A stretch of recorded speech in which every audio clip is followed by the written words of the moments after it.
A blessed day po sa ating lahat mga ka-truth seeker. Welcome po sa Unlearn Error, Spread the Truth. This program has two purposes: that we may unlearn Arminianism, humanistic views, and that we may spread unpopular but biblical apostolic doctrine. Soteriology po tayo. Usaping faith saves is an error. Part 1 po tayo mga ka-truth seeker. Welcome po. Ang biblical saving faith ay hindi requirement, hindi instrument, hindi condition, hindi basis, hindi cause, at hindi duty faith para maligtas ang makasalanan mga ka-truth seeker. Reason why faith saves is error. Number 1 reason mga kapatid, ka-truth seeker, because salvation belongs to the Lord, not to our faith. Psalms 3:8.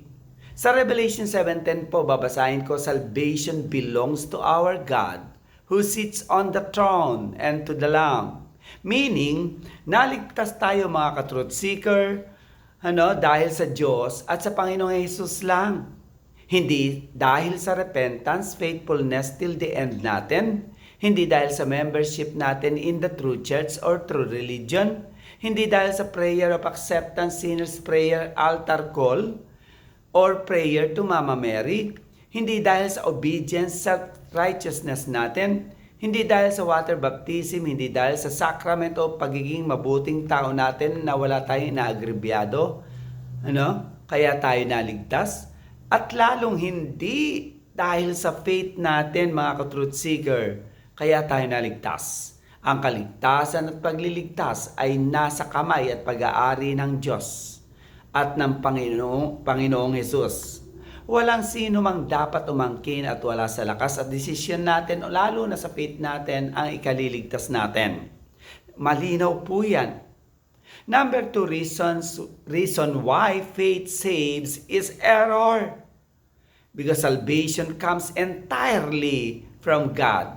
No amount of faith can save us. Paano po mga ka-truth seeker naging entirely from God ang salvation? Number 1, letter A.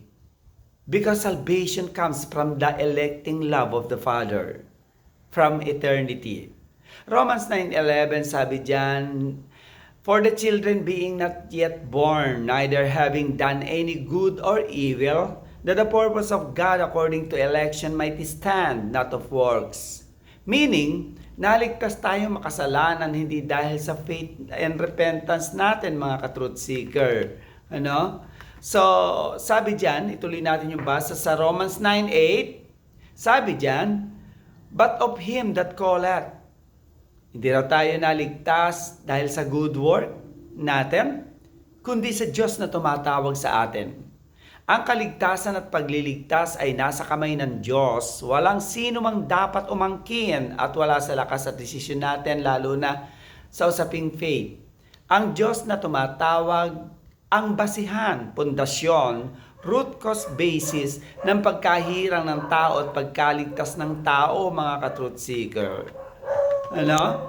So, letter B, salvation comes from the redeeming grace of the Son from eternity.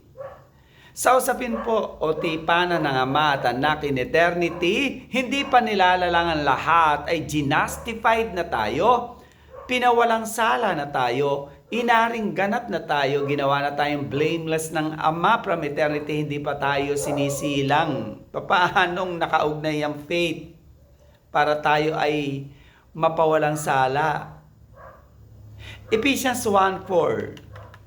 Ayon sa pagkapili ng Diyos Ama sa atin, bago pa tinatagan sanlibutan upang tayo maging banal at mga walang dungis sa harapan ng Ama.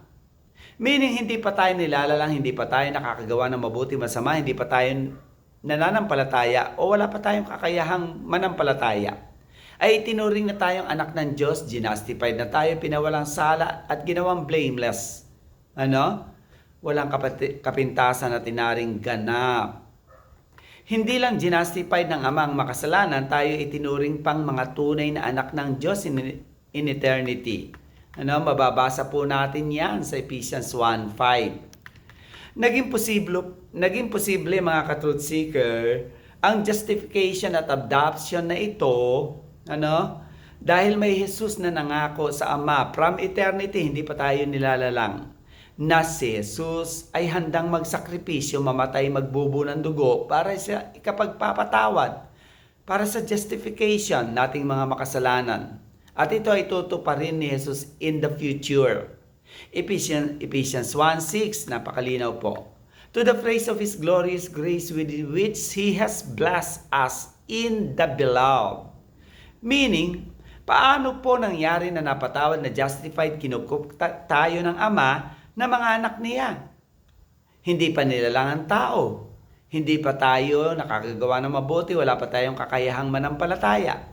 Napatawad, napawalang sala, itinuring na po tayo ng Ama na anak niya at blameless.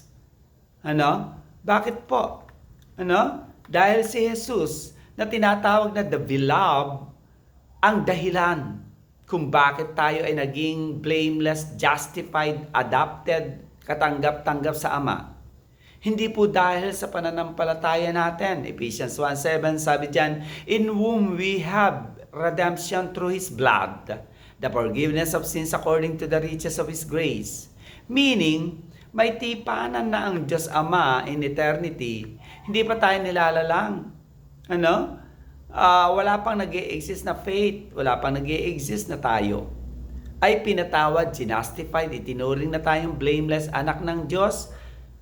Because of the promised redemption of Jesus Christ, na siya magbububo ng dugo, mamamatay na alay na handog sa ikapagpapatawad ng ating mga kasalanan. Relevance po, challenge ng ating pinag-uusapan. To unlearn error, we must be open-minded, hungry for truth. We must compare all things that we are learning with the Scripture. Acts 17:11-13.